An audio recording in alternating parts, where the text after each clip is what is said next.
नमस्कार, आप देख रहे हैं किसान उत्थान कार्यक्रम और मैं हूं आपके साथ पुनीता सिंह। खेती को आसान और किफायती बनाने के लिए राज्य की मनोहर सरकार कई योजनाओं के जरिए किसानों को लाभ पहुंचाने का काम करती रहती है। खेती की नई नई तकनीकों और चीजों पर सरकार अपनी ओर से सब्सिडी भी देती है, जिससे किसानों का पैसा कम से कम खर्च हो और उसे मुनाफा अधिक से अधिक मिले। मुख्यमंत्री मनोहर लाल के कहने के बाद आज प्रदेश के हजारों लाखों किसानों ने आधुनिक खेती को अपनाया है। किसान उत्थान कार्यक्रम में हर रोज हम आपको ऐसे ही किसानों से मुलाकात भी करवाते हैं जो परंपरागत खेती को छोड़कर वैज्ञानिक तरीके से खेती कर रहे हैं और मालामाल हो रहे हैं।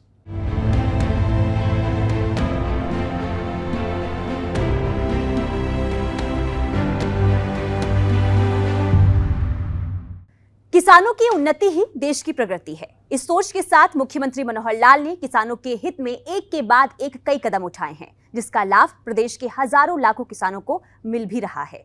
किसानों ने अब परंपरागत खेती को पीछे छोड़कर आधुनिक खेती पर बल देना शुरू कर दिया है, जिससे छोटे बड़े सभी किसानों को सालाना लाखों रुपए की आमदनी भी हो रही है। तो चलिए ऐसे ही सोनीपत के किसान से आपकी मुलाकात करवाते हैं। साल 2014 में मनोहर सरकार सत्ता में आई और किसानों की समस्या को पहली प्राथमिकता दी। प्रदेश सरकार की ओर से किसानों को खेती करने के लिए हर संभव मदद दी जाने लगी और इन्हीं भरोसे के दम पर आज प्रदेश का किसान मनोहर सरकार की तारीफ करते हुए नहीं थक रहा है। हालांकि अब इसमें कोई दो राय नहीं है कि प्रदेश की मनोहर सरकार ने किसानों के हित में कई उचित कदम उठाए हैं, जिसका सीधा फायदा प्रदेश के किसानों को मिलता दिख रहा है। मुख्यमंत्री मनोहर लाल के भरोसे पर उतरकर जो किसान पारंपरिक खेती को छोड़कर आधुनिक खेती को अपना रहे हैं, ऐसे किसानों को प्रदेश सरकार की ओर से हर संभव मदद दी जा रही है, जिसके वो हकदार हैं। और इतना ही नहीं, सरकार ने प्रगतिशील किसान सम्मान नाम से योजना भी बना रखी है, जिससे ऐसे किसानों को सम्मानित भी किया जा रहा है। प्रगतिशील किसानों को दिए जाने वाले इस सम्मान के पीछे मुख्यमंत्री मनोहर लाल की सोच उन किसानों को प्रेरित करना है जो अभी भी पारंपरिक खेती कर रहे हैं। जितना लाभ हम कर लेंगे उतना लाभ होगा। किसानों के लाभ के बारे में हमारे दलाल साहब ने बहुत प्रकाश डाला है कि किसानों को इन सब चीजों का लाभ देते हुए हमने और बहुत सी योजनाएं शुरू की हैं। चाहे केंद्र की योजना है, प्रधानमंत्री जी ने हमारे जो किसान सम्मान निधि हर साल 6,000 रुपया किले का मिलता है, एक किसान को मिलता है। फसल बीमा योजना प्रधानमंत्री ने शुरू की। आपदा के समय कोई भी खराबा अगर होता है उसका जो मुआवजा है हमने 10,000 से बढ़ा करके 15,000 रुपए किया। और अभी इस साल में हम लोगों ने अभी पिछले 8 साल में 9,790 करोड़ अर्थात 10,000 करोड़ रुपया किसानों का इसका दिया। न केवल मुआवजा बल्कि और योजनाओं का सब मिलाकर 23,000 करोड़ रुपया दिया है हमने। जो इस प्रकार से फसल विशेष जो पराली बचती है उसको भी उठाने के लिए 1,000 रुपए एकड़ उसका भी हम देते हैं। इसी प्रकार हम लोगों ने पानी के जो बड़े बड़े टैंक हैं खेतों में वो भी बनवाने के लिए योजनाएं बनाई हैं। अभी तक 4,000 टैंक ये बना चुके हैं, ताकि कहीं गर्मी के दिनों में पानी की कमी हो तो उस टैंकों में से पानी लेकर के भी माइक्रो इरिगेशन से खेती लोग करते हैं। हमारे यहाँ प्रगतिशील किसान ये एक श्रेणी है, इनको प्रोत्साहन देने के लिए हमने कहा है कि प्रगतिशील किसान अपने जैसे किसानों को ट्रेंड करें। हम उसके लिए योजना लाए हैं ताकि वो अगर अच्छा प्रदर्शन करते हैं तो उनको भी प्रोत्साहन देते हैं, और अगर अपने जैसे 5 किसान 10 किसान और तैयार करते हैं उसके लिए भी उनको प्रोत्साहन राशि देते हैं।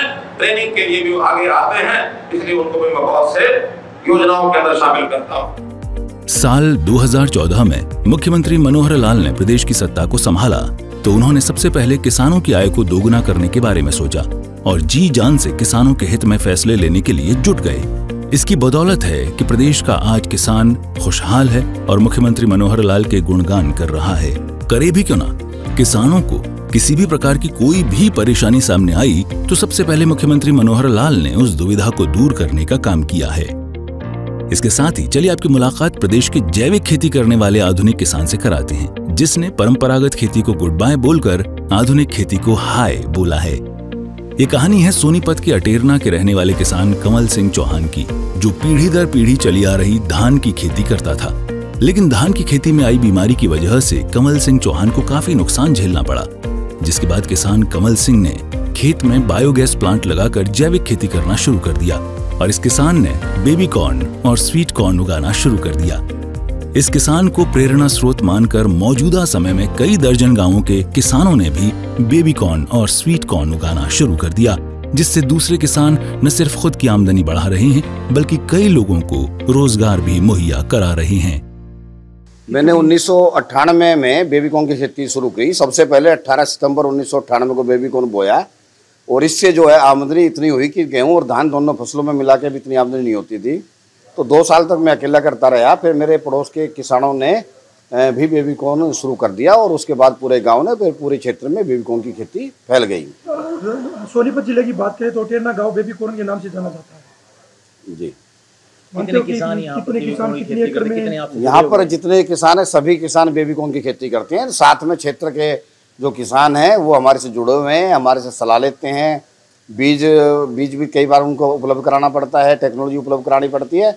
और जब मार्केटिंग की बात आती है तो उनका माल हम खरीदने की पूरी व्यवस्था करते हैं। और मिनिमम गारंटी प्राइस हमने 4 फसलों का दिया है, जिसमें बेबी कॉर्न है, स्वीट कॉर्न है, मशरूम है और टमाटर है।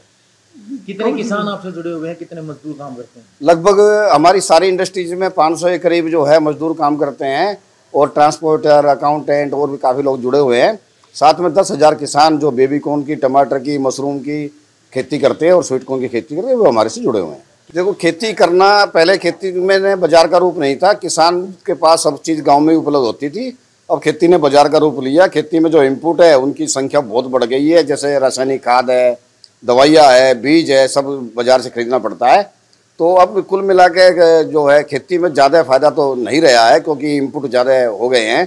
परंतु यदि हम कुछ ऐसी खेती कर रहे हैं जिसकी ज़रूरत है, जिसका एक्सपोर्ट हो सकता है, तो उसमें जरूरी है किसान की आमदनी बढ़ रही है। कितने एकड़ में आप कवल सिंह जी इस टाइम बेबी कॉर्न की खेती कर रहे हैं? नहीं, मैं अब यदि पर्सनल तौर पे बताऊं तो मैं 20 एकड़ में अभी बोए हुए हैं मैंने, और करीब 20-25 एकड़ हमेशा रहते हैं।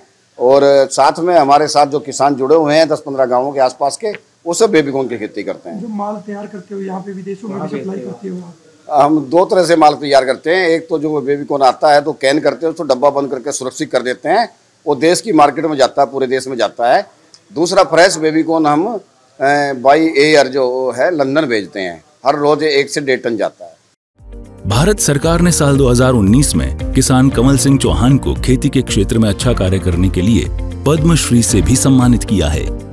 देश के नागरिकों को मिलने वाले सबसे बड़े सम्मानों में से एक पद्मश्री पुरस्कार प्राप्त करने से पहले कमल सिंह चौहान कई मंचों पर सम्मानित हो चुके हैं। राजीव गांधी अवार्ड, NG रंगा अवार्ड, कृषि के क्षेत्र में विशेष योगदान के लिए प्रदेश स्तरीय अवार्ड कमल सिंह को प्राप्त हो चुके हैं। आज ये किसान दूसरे किसानों के लिए भी एक प्रेरणा स्रोत का काम कर रहा है।